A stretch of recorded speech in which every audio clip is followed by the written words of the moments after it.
So leave granted. Leave is granted. Senator Ciccone.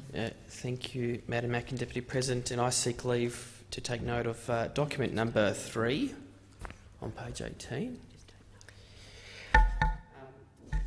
I'd like to rise tonight to talk about the Auditor-General's report on the performance of the Special Broadcasting Service Corporation.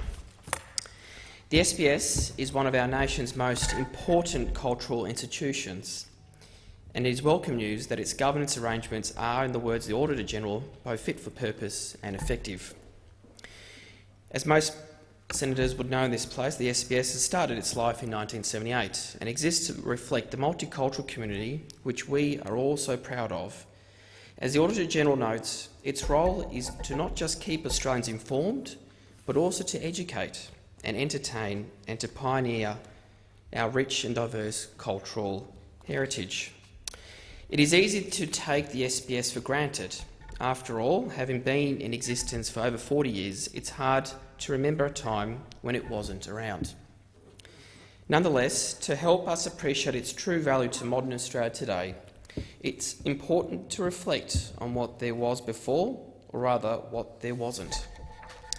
Before the SBS, it wasn't just the case that there was an absence of multicultural broadcasters in Australia. Even having one was legally precarious. A point not touched on by the Auditor-General is that before 1970, radio stations in Australia were prohibited from broadcasting anything more than 2.5% of their programming hours in foreign languages. Such restrictions meant that for new migrants to Australia, being able to keep up with the news from home or to express their cultural heritage was almost impossible. At the time, Labor understood the impact that this was having on new Australians, as so began the process of winding back these outdated laws and pathing the way for the establishment of an institution that would proudly express our status as a welcoming and diverse nation.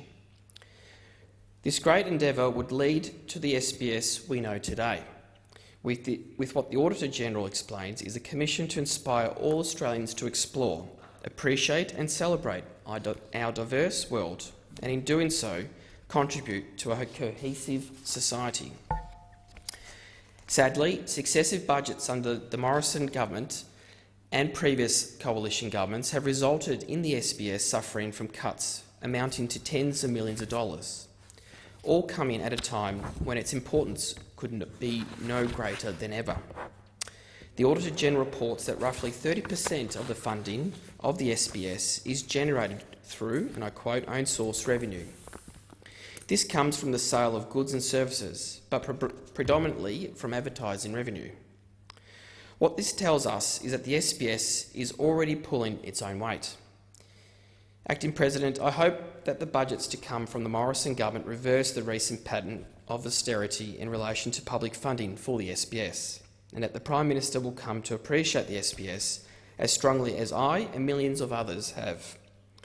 As the Auditor-General's report makes clear, the SBS is a well-run organisation that is managed and responsible, and that's coming from its board.